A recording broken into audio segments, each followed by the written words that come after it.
Right now, somewhere in a vault in France, there is a completed sci-fi movie sitting in a bulletproof safe that no human being alive today will ever be allowed to watch. That is not a conspiracy theory. That is not an exaggeration. That is a fact. And somehow, that's not even the wildest story on this list. Because the truth is, Hollywood has been making movies and then burying them for decades. Some of these films cost over $100 million to make. Some of them featured performances from actors who are no longer with us. And some of them were deliberately destroyed so that no one, not even the people who made them, could ever see them again. Every single film on this list was finished, done, ready to go. And you still never got to see any of them. These are 10 completed sci-fi movies that were made but never released, and the reasons will genuinely shock you. Number 10. Fantastic Four, 1994. Before Marvel became a $200 billion empire, before the Avengers dominated every box office on the planet, there was a Fantastic Four movie that was completed, marketed, and ready to premiere. And then it vanished. In 1992, a German production company called Constantine Film was about to lose the film rights to Marvel's first family. The contract had a deadline. If they didn't start production, the rights would revert back to Marvel. So instead of letting that happen, they called Roger Corman, the king of low-budget cinema, and asked him to make a Fantastic Four movie as fast and as cheaply as possible. The budget was $1 million. For context, Batman Returns that same year cost $80 million. But here's the thing nobody expected. The cast and crew actually believed they were making a real movie. They poured everything into it. Michael Bailey Smith wore an 80-pound thing suit in brutal desert heat for hours at a time. The composers funded a 48-piece orchestra out of their own pockets because they believed in the project that much.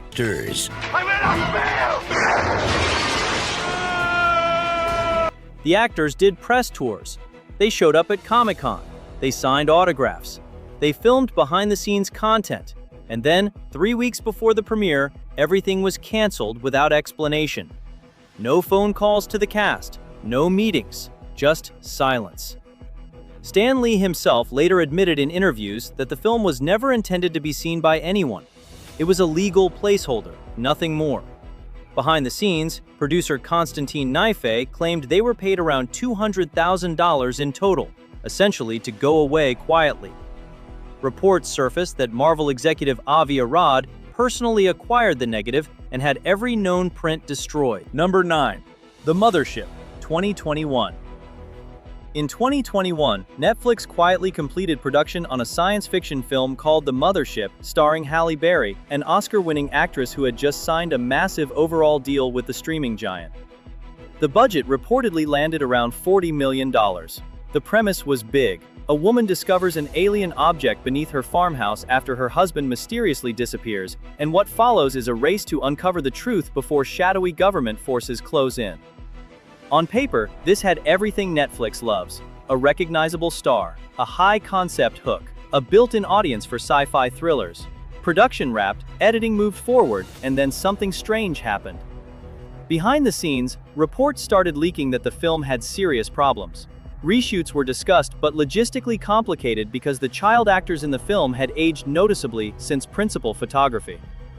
Then Netflix went through a massive internal shift in 2022 and 2023, pulling back on spending, canceling projects in various stages, and tightening its content strategy after subscriber losses spooked Wall Street. By mid-2023, the film was officially shelved. $40 million worth of completed production sitting on a server somewhere inside Netflix's infrastructure with no path to release.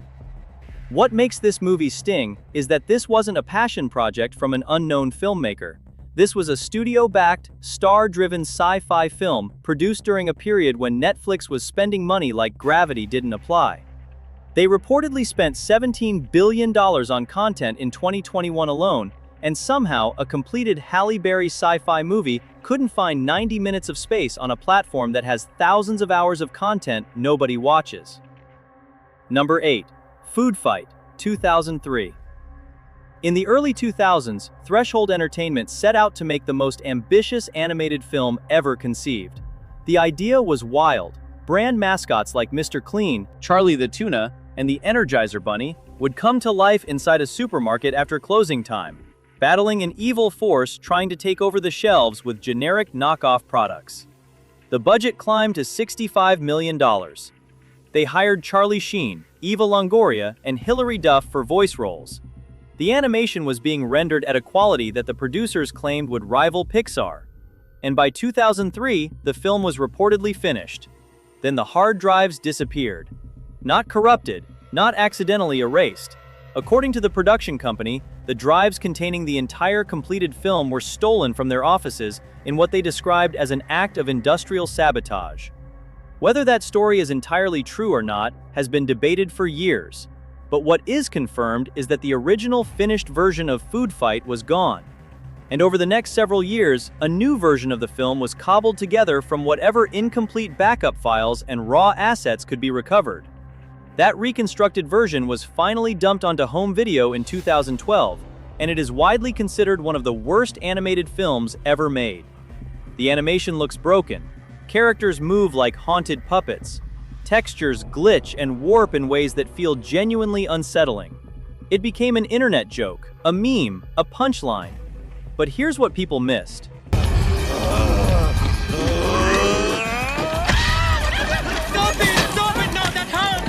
That version was never the real movie. The actual completed 2003 film, the one that cost $65 million and took years to produce, has never been seen by the public.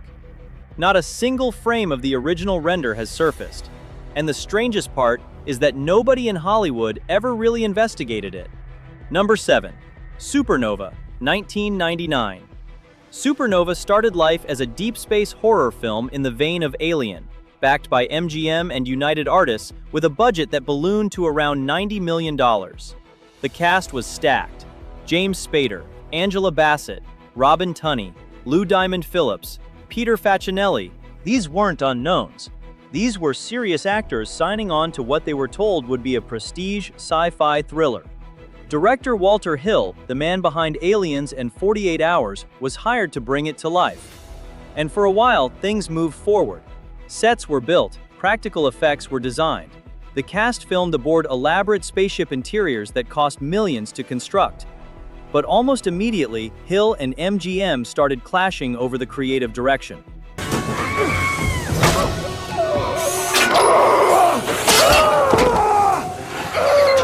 The studio wanted something more commercial. Hill wanted something darker, more psychological. The fights escalated until Hill was essentially pushed out of the editing room. What happened next is almost unheard of in Hollywood. MGM brought in Jack Shoulder to reshoot key sequences, then replaced him too.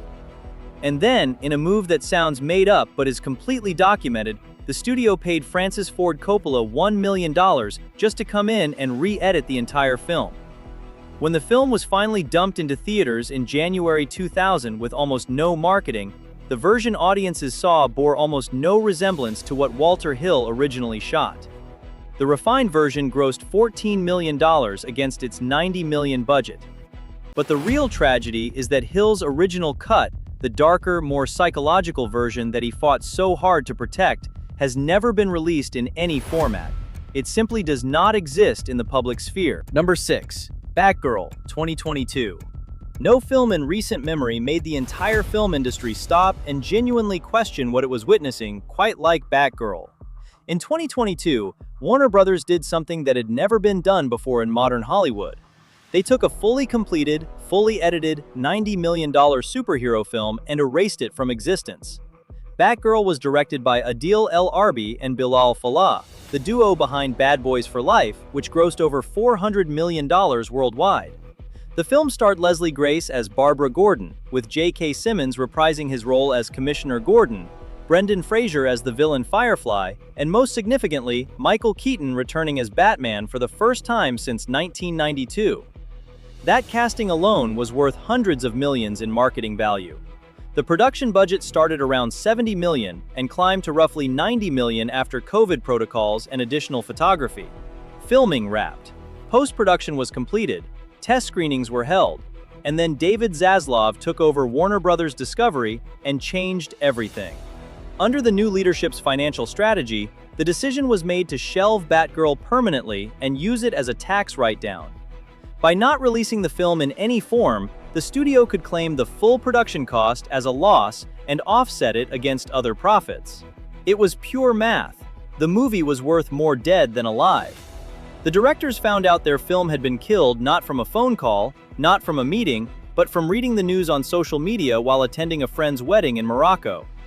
Leslie Grace, who had spent months preparing for what she believed was her breakout role, learned the same way. Number 5. Dark Blood, 1993.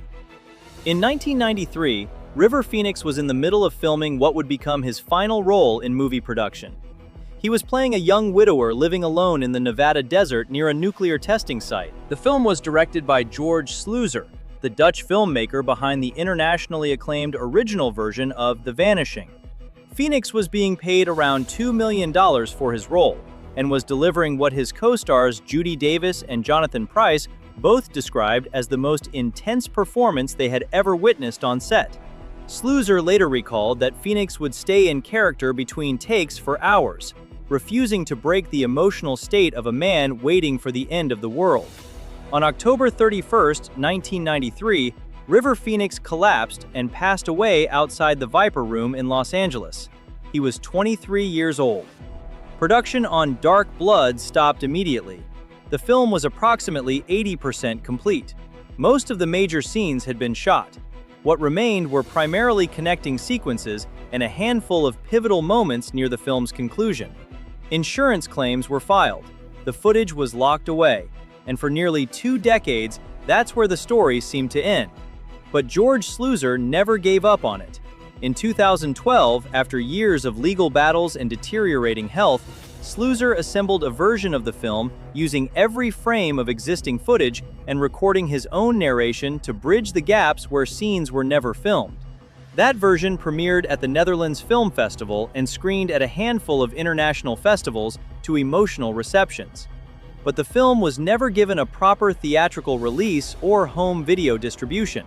Legal complications involving Phoenix's estate and the original production company kept it locked in limbo. Sluizer passed away in 2014, still hoping for a full release that never came. Number 4. Nothing Lasts Forever, 1984. Imagine a movie produced by the creator of Saturday Night Live, starring Bill Murray and Dan Aykroyd at the absolute peak of their fame, being locked in a vault for over 40 years. That's Nothing Lasts Forever. Directed by Tom Schiller, who had spent years making beloved short films for SNL, this was a dystopian sci-fi comedy about a young artist navigating a surreal version of New York City controlled by the Port Authority, who eventually boards a bus to the moon. The film was shot partly in black and white, partly in color, weaving in clips from classic Hollywood films to create something that felt like a fever dream colliding with a love letter to old cinema. Lorne Michaels produced it. The cast included Zach Galligan, fresh before Gremlins, Bill Murray in a supporting role as a bus ticket taker on the Lunar Express, Dan Aykroyd as a street performer, and even a rare appearance from the legendary Sam Jaffe. MGM financed the production, and everything moved forward smoothly. The film was completed, scored, and ready for distribution. Then, MGM held one test screening. Reports say it did not go well with the general audience, who didn't know what to make of a black and white sci-fi comedy that shifted tones every 10 minutes. MGM shelved it immediately. But here's where the story gets truly painful. The Cannes Film Festival, one of the most prestigious film events in the world, personally invited MGM to screen Nothing Lasts Forever. Not once, but twice, in consecutive years. MGM declined both times. Warner Brothers, which eventually absorbed the pre-1986 MGM library, confirmed in 2003 and again in 2006 that the film cannot be released on home video due to unresolvable legal issues involving the dozens of classic film clips embedded throughout. The copyright clearances required are so complex and spread across so many different rights holders that no legal team has been able to untangle them. Number 3. Event Horizon, 1997. Event Horizon was a science fiction horror film about a rescue crew sent to investigate a starship which had disappeared 7 years earlier and suddenly reappeared. The budget was around $60 million. The cast featured Lawrence Fishburne and Sam Neill in lead roles. The sets were enormous, built at Pinewood Studios in London, including a massive rotating corridor that cost over $100,000 alone, and a hellish interior designed to look like a Gothic cathedral fused with alien architecture. Anderson shot the film as a hard R-rated horror experience. His original cut ran approximately 130 minutes and contained extended sequences depicting the hell dimension in graphic, unrelenting detail. When Paramount screened this version for test audiences, the reaction was extreme. People were reportedly fainting, leaving the theater, and in some cases physically getting sick. The studio panicked. They demanded Anderson cut 30 minutes of the most intense footage to secure a manageable R rating and a wider theatrical release. Anderson, under pressure and running out of time, complied.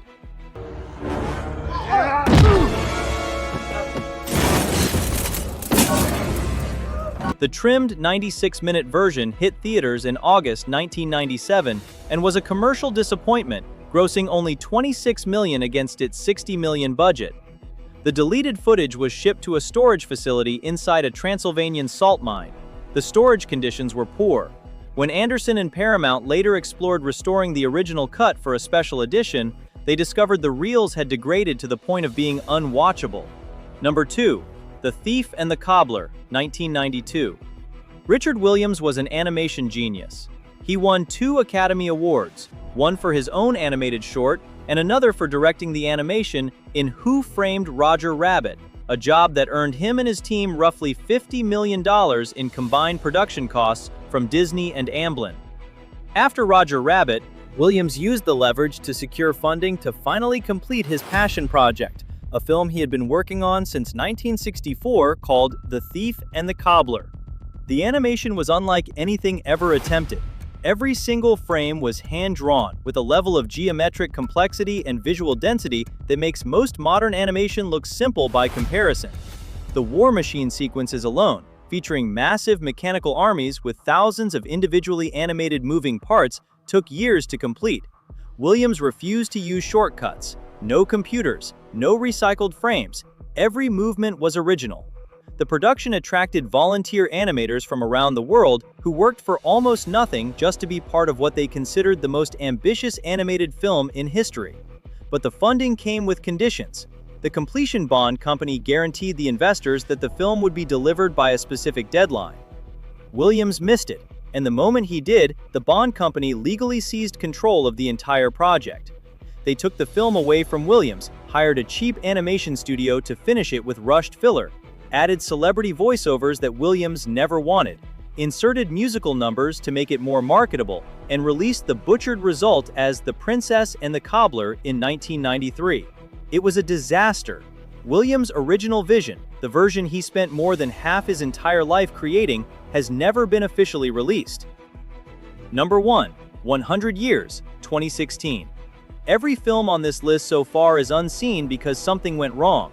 But the number 1 entry is different from all of them, because this film is unseen entirely on purpose. In 2015, Robert Rodriguez directed a short science fiction film starring John Malkovich that imagines 3 different visions of what the world might look like in the year 2115. Malkovich wrote the script and stars in all 3 scenarios. Pharrell Williams composed an original score for it. The production was fully funded by the luxury cognac brand Louis XIII, which ages its product for 100 years before selling a single bottle. And when the film was completed, it was not uploaded to any streaming platform. It was not submitted to festivals. It was not screened for critics or audiences or even the studio's own executives. Instead, it was placed inside a custom-built, bulletproof safe made of reinforced steel and fitted with a time lock mechanism. That safe was sealed inside the Louis XIII cellar in Cognac, France. It will open automatically on November 18, 2115. Not one day sooner. 1,000 invitations were crafted from metal and distributed to specially selected guests around the world, designed not for them, but for their descendants. The instructions are clear. Pass the ticket down, generation to generation, until someone in your family, someone who has not been born yet, can attend the premiere of a film that was finished over 100 years before they will ever see it. Rodriguez has talked about the project in interviews, but has never revealed a single detail about what the film actually contains. Malkovich has said he approached the writing as a genuine artistic exercise, not a marketing stunt, and that the three visions of the future range from deeply technological to completely organic to something he described as hauntingly primitive. Pharrell has said almost nothing about the score. Nobody involved will ever see the finished product shared with an audience. They made something knowing it would outlive them, knowing that the world would change in ways they cannot predict before anyone presses play. The film exists right now, in the dark, behind steel and time, waiting for people who do not yet exist. It is not lost, it is not buried, it is not forgotten, it is patient. And the question it leaves behind is one that none of the other films on this list can ask. What would you create if you knew that no one alive today would ever experience it? That is the power of 100 years. Let us know your thoughts about these movies in the comments section. Do you think we ought to have added a particular movie? Your thoughts and suggestions go a long way. If you enjoyed this video, hit that subscribe button because we have a lot more where this came from.